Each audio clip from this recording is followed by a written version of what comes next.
The test is in four-part, Part 1, Part 2, Part 3, and Part 4. Now look at Part 1. Part 1. You and a friend are looking for a place to live. You have a list of places and go to see a rental agent to check on a number of points. Listen to the conversation between your friend and the rental agent and complete the list. First, you have some time to look at questions 1 to 7.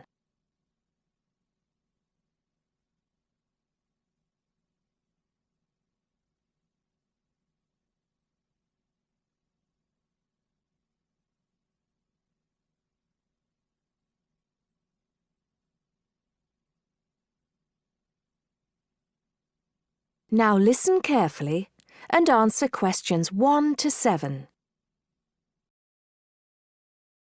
Hi, we've been looking over your listing of apartments for rent and we have a few questions about a couple of the apartments. Can you help us? Sure. Yep, this is our most recent listing. What would you like to know? Well, we were first wondering about the house on 3rd Street. We can see that it is furnished and rents for $135 a week, but can you tell us how many bedrooms it has? Let's see. In addition to the den, it has 3 bedrooms. The rental on 3rd Street has 3 bedrooms. So in the example, 3 bedrooms has been written down in the number of rooms column for 19 3rd Street.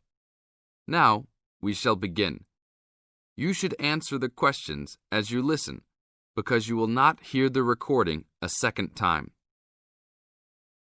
Listen carefully and answer questions 1 to 6. Hi, we've been looking over your listing of apartments for rent and we have a few questions about a couple of the apartments. Can you help us? Sure. Yep, this is our most recent listing. What would you like to know? Well, we were first wondering about the house on 3rd Street. We can see that it is furnished and rents for $135 a week, but can you tell us how many bedrooms it has? Let's see. In addition to the den, it has 3 bedrooms. What about the one on Route 9N? It looks like it's big with a library and a deck, but it doesn't say how much it costs or anything else about it. Oh yes, Mrs. Gaylor's apartment.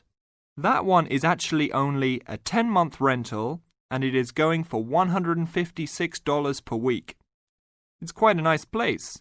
She only rents for 10 months each year because of horse racing season. Then her relatives all come to stay, so tenants have to move out. It's a little bit inconvenient, but past tenants have really enjoyed their stay there. Oh, well, we need it for a full year. I guess that one is out. How about the rental on Browen Drive? How many rooms does that one have? As it says on the list, it has 2 bedrooms and a private kitchen and bath. But it's actually a very small place. That's why it's a bit cheaper. Oh. Well then, what about the one that has 3 large rooms? Who is renting that property? That one is a good deal. Mr. John Smith is renting it. But he's quite eccentric and he has a strict rule about no pets. How about cats? Nope, absolutely no pets. Well then, how about this studio apartment rented by Mr. Bo Jensen? How is that one? That ad is actually a bit deceptive. The studio apartment is the whole upper floor of an older house. It's actually very large and, at $45 a week, quite affordable. And it's near campus. I think I'd like to check that one out. Do you have a telephone number that we can call? It's not on the list? Oh, it isn't. Here it is. You should ring area code 518 and then 543-7790. Thanks. I think I'll call on that one first. Your friend decides that he would like to talk to Mr. Bo Jensen.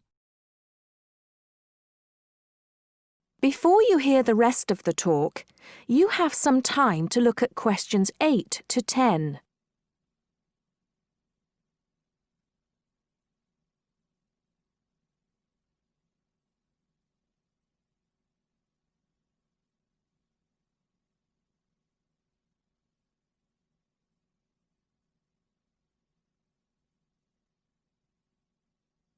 Now listen and answer questions 8 to 10.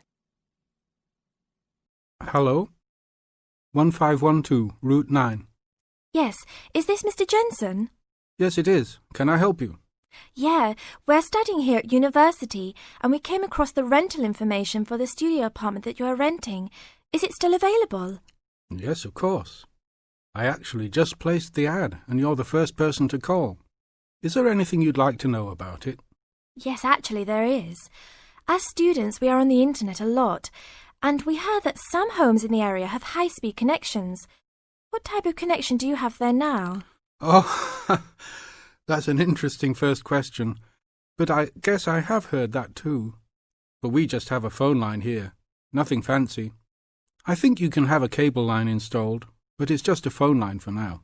Okay, well maybe we can do that.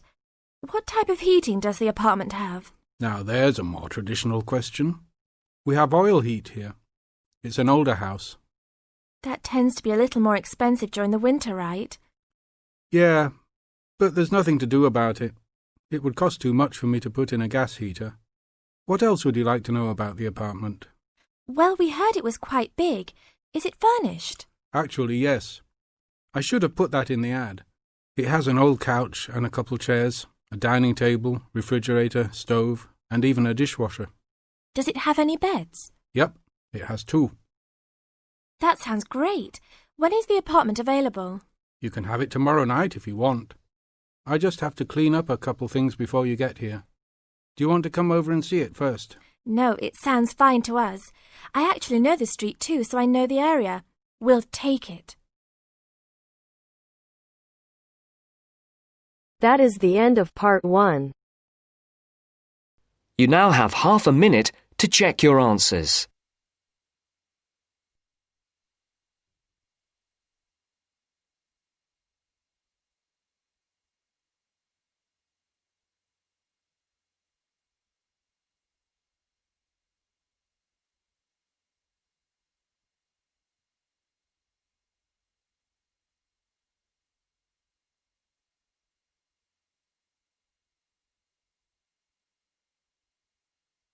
Now turns to part 2. Part 2. You are going to hear the director of the Leadership Council give his welcome address at a convention. First, you have some time to look at questions 11 to 15.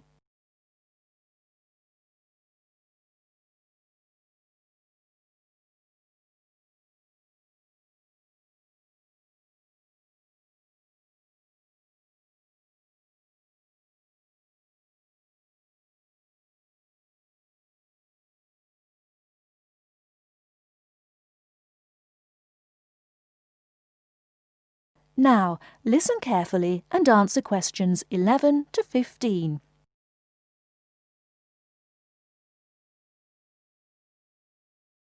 Ladies and gentlemen, can I have your attention, please? Please find your seats. Snacks will be available all day long. Thank you. Allow me to first introduce myself. I am Joe Steinke, Director of the Leadership Council. On behalf of the Organizing Committee for the 8th Annual Leadership Conference, I welcome you all to San Dimas, California, for a special session on postmodern solutions. We have people attending from as far away as Toronto, New York, and even the Bahamas. Frankly, I wish we had gone to you there. But we're very glad you're all here. Let me say further that this will be our largest conference yet. Registrations have far surpassed our expectations. For the first 3 days, we will be hosting more than 325 participants for lectures and workshops. Another 100 will be joining us for our final 2 days and culminating session on Friday evening. We also have a larger selection of seminars than ever, a total of 32. Because we know that you all will want to attend a few special sessions, we will repeat key seminars each day. So there will actually be 38 sessions.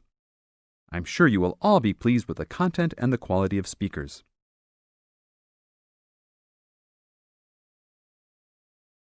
Before you hear the rest of the talk, you have some time to look at questions 16 to 20.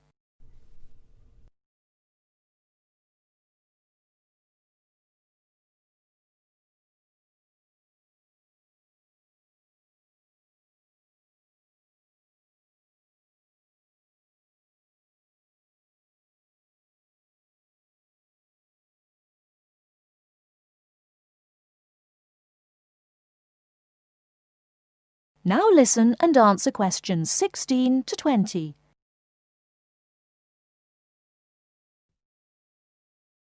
Now, for those who have opted not to take part in our bag lunches, there are a number of places nearby that we can recommend. We are located here in the convention center just across the street from the Harford Shopping Mall, and the place we most recommend is Vital's, which is just west across Queen Street on the opposite corner. Please be careful crossing both streets, however, as we don't want to lose any participants. If you're not up to Vital's, you can also get some Italian food at the Olive Garden, which is further down Queen Street and east on Danning Avenue, across from the police station. They have a great minestrone soup and excellent breadsticks, all you can eat. On the other hand, if you want some good old American food, you can head to Fuddruckers for some big hamburgers or to the Cattle Company for some fat, juicy steak. Fuddruckers is next to the Olive Garden, but the Cattle Company is back closer to us in the opposite direction of Vital's. Just go east out of the convention center across King Street. It's on the same side as the convention center, so you just have one street to cross. Enjoy. But also, please make sure you are back for the afternoon sessions. These will always start at 1:30 p.m. That will give you an hour and a half for lunch each day. Sessions will be over each day at 5:30. Now, regarding the schedules we've printed out, there have been a couple of last-minute changes. The session titled New Leadership Strategies will no longer be held in Seminar Room 1, but in the main ballroom. This session has garnered much praise and is highly recommended to all, hence the change to a larger room. Another session has been canceled. That session was titled Leading by Serving, and it was scheduled for Daniel's room. The speaker for that session, Dr. Mark Green, had to return home for some urgent health situation. We wish the best to Dr. Green and that all is fine with his family. Finally, the session titled Using the Arts and Media has been changed to the second lounge room, Lounge 2. Please show up promptly for sessions and sit towards the front of each room so that all seats can be utilized. Also, turn off all pagers, beepers, and cell phones. Drinks and snacks will be provided outside each room, but please be careful at your tables. Enjoy the conference. That is the end of part 2. You now have half a minute to check your answers.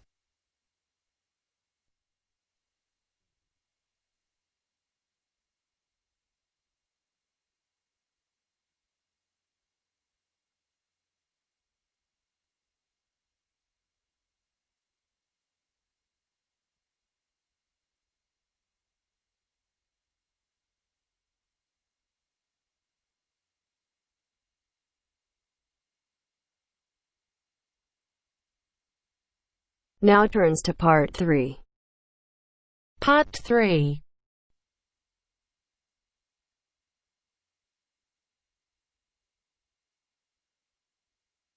Now turns to part 3. Part 3. You will hear Peter Walsh being interviewed for a job. Listen and choose the correct answer for each question. First, you have some time to look at questions 21 to 25.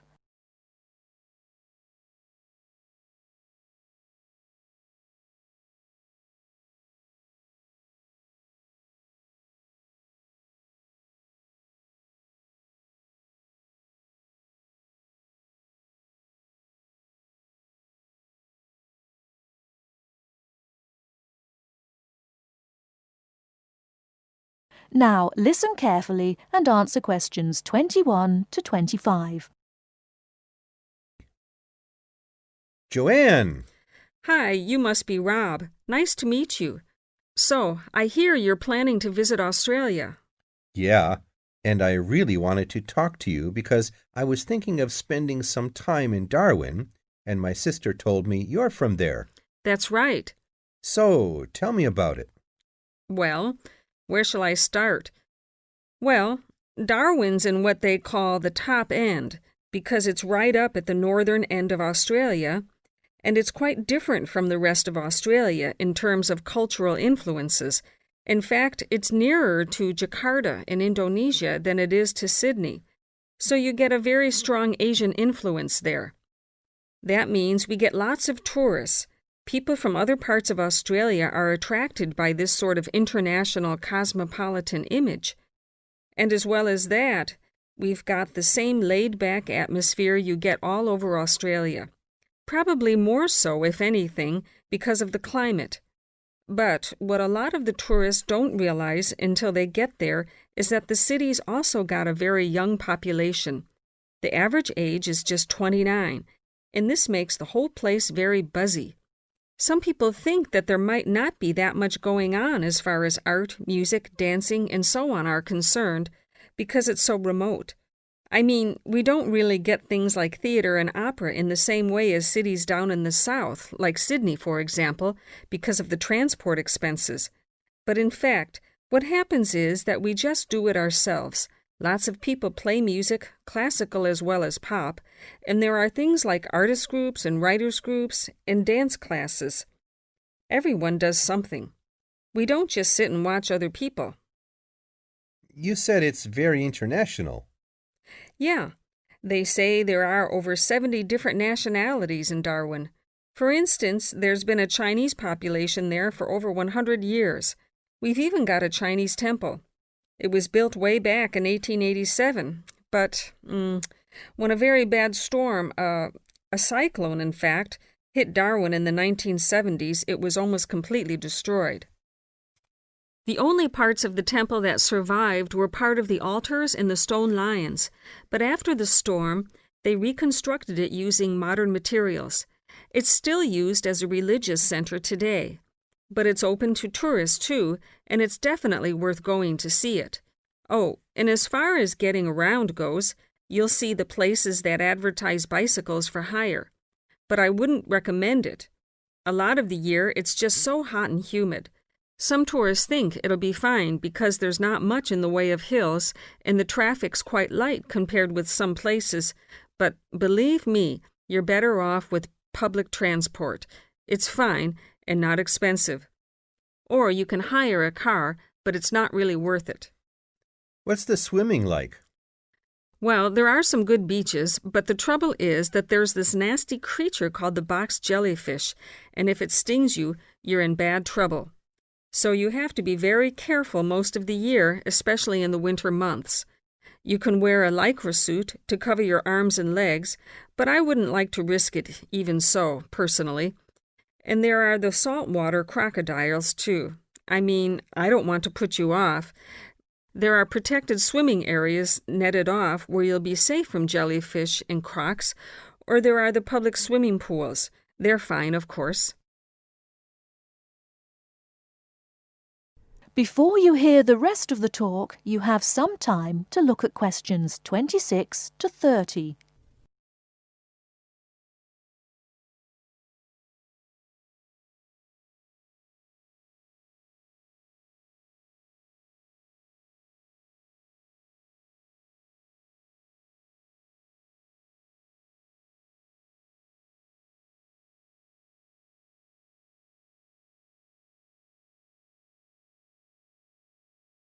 Now listen and answer questions 26 to 30. And answer the questions. Please sit down, Mr. Walsh. My name's Jane Swain, and I'm the personnel manager. Hello, how do you do? Now, this is just a short preliminary interview. I'd like to chat about your present job and what you've done up till now. Yes, of course. Well, could you tell me how long you've had your present position in Weston's? It is Weston's, isn't it? Yes, that's right. I am not sure. Let's see. I left university in 2005. Is that right? Yes, 2005. Then I was unemployed for about 3 months. And then I traveled round America for a few months. So, yes, it must be about 3 years now, in fact. Yes. And have you any particular reason for wanting to change jobs? I mean, why do you want to move? Well, I actually like my present job and still find it interesting and stimulating. The salary's okay, so it's nothing to do with money, though you can always do with more. I suppose the thing is that I'm really very ambitious and keen to get promoted, so that's the real reason. You say you like your job. Can you tell me what aspect you like most? Oh, my dear, that's difficult. There are so many things. The other people are great. There's a good cooperative atmosphere. I mean, among the staff, and compared to other companies, the conditions are great. I mean, the office itself and the working conditions. And then there's the fact that they give me lots of room for initiative and let me make decisions. You know, that's what I really like most about the job. Yes, well, we're looking for someone like that. You know, someone who isn't a clock watcher and who isn't too concerned about working fairly long hours. Oh, I don't mind that. I'm used to it. And what about your education? You went to Manchester University, didn't you? Yes. After leaving school, I started a diploma course in design, but I decided to give it up and did an arts degree at university instead. Good. And have you done any courses since?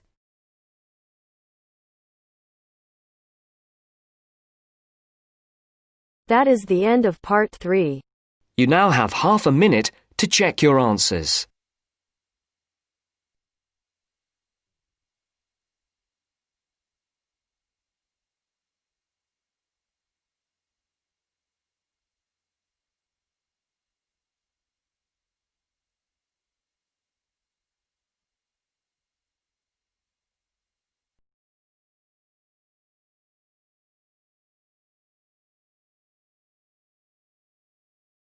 Now turns to part 4. Part 4. You'll hear a teacher talking about several British art galleries. First, you have some time to look at questions 31 to 33.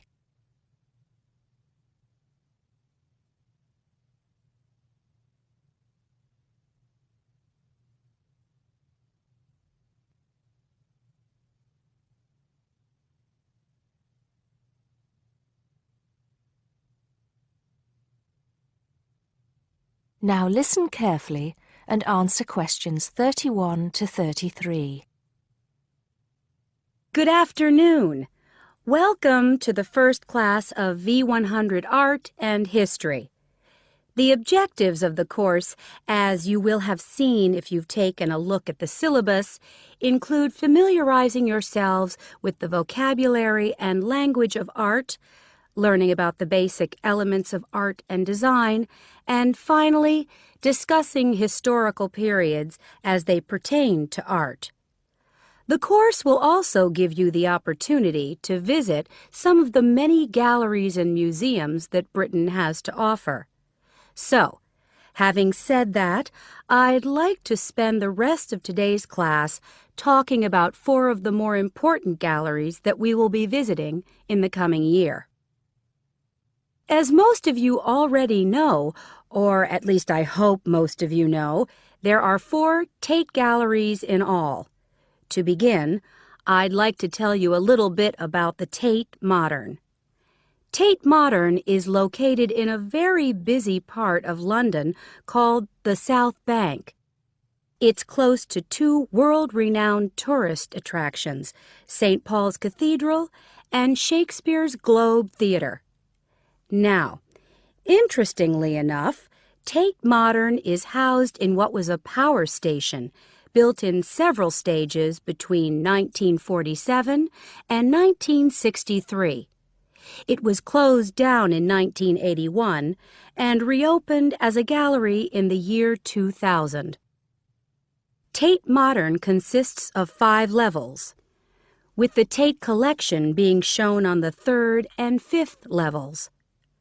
On level 2, the works of contemporary artists are exhibited, while level 4 is used for holding large temporary exhibitions.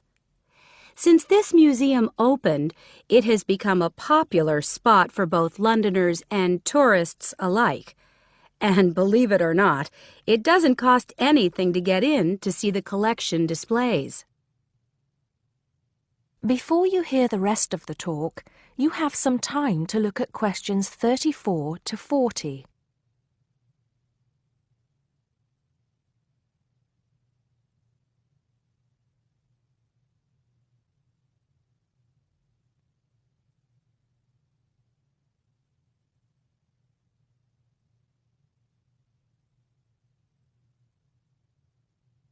Now listen and answer questions 34 to 40. Now, the second gallery I'd like to talk about is Tate St. Ives, which is in Cornwall. It was built on the site of a gasworks, and it overlooks Porthmeor Beach. Tate St. Ives is housed in a 3-story building that was designed by the architects Evans and Shalliff. It was established in 1993, 7 years before Tate Modern was opened, and the gallery exhibits the works of modern British artists, including members of the St. Ives School, a group of artists living and working in the area from the 30s onwards. In later lectures, we'll be looking at the work of some of the artists who belong to that group and the ways in which they influenced each other. Okay, am I going too fast for any of you? No? Good. Next, I want to talk about Tate Britain, which is a gorgeous gallery situated right in the heart of Westminster. Tate Britain was the first of the 4 Tate galleries to open, and it was established in 1897. It was built on the site of an old prison, and when it first opened its doors, it was called the National Gallery of British Art. Later, it became known as the Tate Gallery, after the man who founded it, Sir Henry Tate. During its lifetime, Tate Britain has been damaged twice, once by floodwaters from the River Thames, and once by bombings during World War II.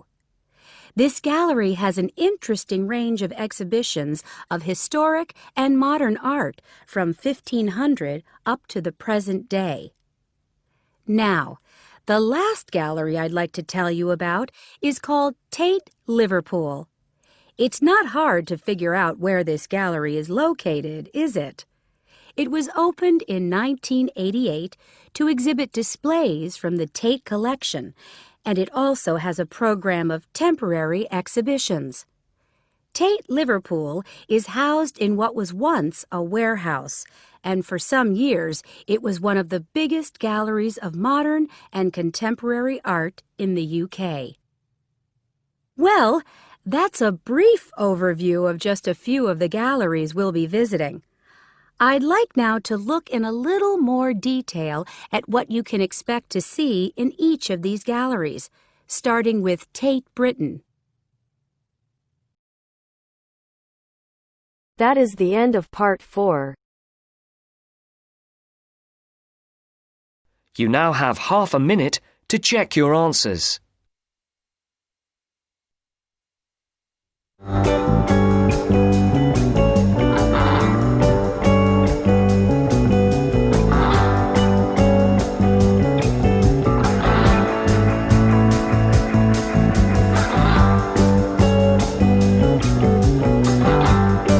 Is the end of the test. You now have 10 minutes to transfer your answers to your Ielts listening answer sheet.